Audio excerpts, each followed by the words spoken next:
Emociones y sentimientos. La evidencia acerca de la regulación biológica demuestra que en las estructuras cerebrales que son evolutivamente antiguas, continuamente tienen lugar selecciones de respuesta de las que los organismos no son conscientes y que, por lo tanto, no son deliberadas. Organismos cuyo cerebro solo contiene estas estructuras arcaicas y carecen de las que son evolutivamente modernas, los reptiles por ejemplo, operan sin dificultad tales selecciones de respuesta. Se podrían conceptualizar las selecciones de respuesta como una forma elemental de toma de decisiones, siempre que quede claro que no es un yo consciente, sino un conjunto de circuitos neurales el que está tomando las decisiones. Pero también se acepta que cuando los organismos sociales se enfrentan a situaciones complejas y se les pide que decidan, a pesar de la incertidumbre, han de emplear sistemas en la neocorteza, el sector del cerebro que es moderno desde el punto de vista evolutivo. Existe evidencia de una relación entre la expansión y subespecialización de la neocorteza y la complejidad e impredecibilidad de los ambientes con los que los individuos pueden habérselas merced a dicha expansión. Es relevante al respecto el valioso descubrimiento de John Hallman, de que con independencia del tamaño del cuerpo, la neocorteza de los monos frugívoros es mayor que la de los monos folívoros. Los monos frugívoros han de tener una memoria más rica para poder recordar cuándo y dónde buscar frutos comestibles, pues si no encontrarían árboles sin fruto o frutos podridos. Sus neocortezas mayores soportan la mayor capacidad de memoria factual que precisan. Tan evidente es la discrepancia entre las capacidades de procesamiento de las estructuras bajas y antiguas y elevadas y nuevas que ha propiciado una opinión implícita y aparentemente razonable de las responsabilidades respectivas de estos sectores cerebrales. En términos sencillos, el núcleo del cerebro antiguo maneja la regulación biológica básica en el sótano, mientras que arriba la neocorteza delibera con sabiduría y sutileza. En el piso de arriba, en la corteza, están la razón y la fuerza de voluntad, mientras que en la planta baja, en la subcorteza, está la emoción y todos estos asuntos débiles y carnosos. Sin embargo, esta idea no capta la disposición neural que subyace en la toma de decisiones racional, tal como yo la veo. Para empezar, no es compatible con las observaciones que se comentaron en la primera parte. Además, existe la evidencia de que la longevidad, un reflejo probable de la calidad del razonamiento, está correlacionada no solo con el tamaño aumentado de la neocorteza, como era de esperar, sino también con el tamaño creciente del hipotálamo, el principal compartimento de la planta baja. El aparato de la racionalidad, que tradicionalmente se presumía que era neocortical, no parece funcionar sin el de la regulación biológica, que tradicionalmente se presumía que era subcortical. La naturaleza parece haber construido el aparato de la racionalidad no solo encima del aparato de la regulación biológica, sino también a partir de este y con este. Los mecanismos para el comportamiento más allá de los impulsos y los instintos usa, así lo creo, tanto el piso de arriba como la planta baja. La neocorteza participa junto con el núcleo cerebral más antiguo y la racionalidad resulta de su actividad concertada. Aquí puede surgir una pregunta acerca del grado en que los procesos racionales y no racionales se alinean con las estructuras corticales y subcorticales en el cerebro humano.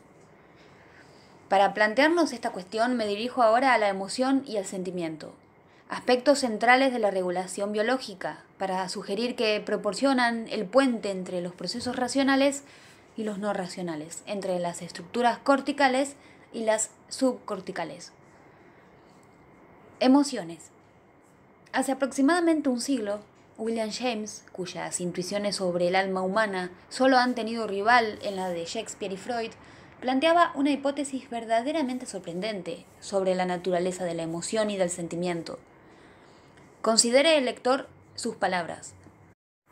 Si experimentamos alguna emoción fuerte y después intentamos abstraer de nuestra conciencia de ella todos los sentimientos de sus síntomas corporales, encontraremos que atrás no hemos dejado nada, ningún material mental del que pueda constituirse la emoción, y que todo lo que queda es un estado frío y neutro de percepción intelectual. Empleando ilustraciones convincentes, James continuaba con la siguiente afirmación. Para mí es imposible pensar qué tipo de emoción de miedo quedaría si no estuvieran presentes la sensación de latidos acelerados o de respiración entrecortada, ni la sensación de labios temblorosos o de piernas debilitadas, ni de carne de gallina o de retorcijones de tripas. ¿Puede alguien imaginarse el estado de ira sin sentir que el pecho estalla, la cara se ruboriza, los orificios nasales se dilatan, los dientes se aprietan, sin notar el impulso hacia la acción vigorosa? ¿Puede sentirse rabia, en cambio, con los músculos relajados, la respiración calmada y una cara plácida? Con estas palabras, muy adelantadas a su tiempo y al nuestro, creo que William James captó el mecanismo esencial para la comprensión de la emoción y el sentimiento. Por desgracia, y algo que no era propio de él, el resto de su propuesta quedaba tan lejos de la variedad y complejidad de los fenómenos que trataba, que ha sido el origen de controversias inacabables y a veces sin solución. No puedo hacer justicia aquí a la extensa bibliografía sobre el tema, que ha sido revisada por George Mandier, Paul Ekman, Richard Lazarus y Robert Sahonk. El principal problema que algunos han tenido con la idea de James no es tanto su manera de descarnar la emoción hasta un proceso que de todas las cosas posibles implicaba al cuerpo, por chocante que esto les hubiera parecido a sus críticos, sino más bien que no concedía importancia o muy poca al proceso de evaluar mentalmente la situación que causa la emoción. Su relación funciona bien para las primeras emociones que uno experimenta en la vida, pero no hace justicia a lo que Otelo tiene que pasar en su mente antes de que desarrolle celos e ira, o a lo que Hamlet cavila antes de excitar su cuerpo, en lo que percibirá como disgusto, o a las retorcidas razones por las que Lady Macbeth experimenta el éxtasis mientras conduce a su marido a un tumulto homicida. Casi igualmente problemático era el hecho de que James no propuso ningún mecanismo alternativo o suplementario para generar el sentimiento que corresponde a un cuerpo excitado por la emoción. Desde el punto de vista jamesiano, el cuerpo siempre se interpone en el proceso. Además, James tenía poco que decir acerca de los posibles papeles de la emoción en la cognición y el comportamiento. Sin embargo, como sugerí en la introducción, las emociones no son un lujo. Desempeñan un papel en la comunicación de intenciones a los demás y también pueden desempeñar el papel de guía cognitiva que propongo en el siguiente capítulo. En resumen, James postulaba un mecanismo básico en el que estímulos particulares del ambiente excitan mediante un mecanismo inflexible y establecido de manera innata una pauta específica de reacción corporal. No había necesidad de evaluar el significado de los estímulos para que tuviera lugar en la reacción. Su afirmación lapidaria no podía dejar más claro el asunto. Cada objeto que excita un instinto excita a sí mismo una emoción. Sin embargo, en muchas circunstancias de nuestra vida, como seres sociales, sabemos que nuestras emociones son desencadenadas solo después de un proceso mental evaluador, voluntario no automático. Debido a la naturaleza de nuestra experiencia, una amplia gama de estímulos y situaciones se ha llegado a asociar con aquellos estímulos que se establecen de manera innata para causar emociones. La reacción a esta amplia gama de estímulos y situaciones puede ser filtrada por una evaluación consciente interpuesta. Y debido al proceso de filtrado, evaluador y meditativo, existe margen para la variación en la extensión y la intensidad de pautas emocionales preestablecidas. Existe, efectivamente, una modulación de la maquinaria básica de las emociones que entresacó James. Además, parecen existir otros medios neurales para conseguir el sentido corporal que James consideraba la esencia del proceso emocional. En las páginas que siguen esbozo mis ideas sobre la emoción y el sentimiento. Empiezo con la perspectiva de la historia personal y clarifico las diferencias entre las emociones que experimentamos en las etapas tempranas de la vida, para las que un mecanismo preorganizado ya mesiano bastaría, y las emociones que experimentamos como adultos, cuyo andamiaje se ha construido gradualmente sobre los cimientos de estas emociones tempranas. Propongo llamar tempranas a las emociones primarias y adultas a las emociones secundarias. Emociones primarias. ¿Hasta qué punto las reacciones emocionales están conectadas al nacer?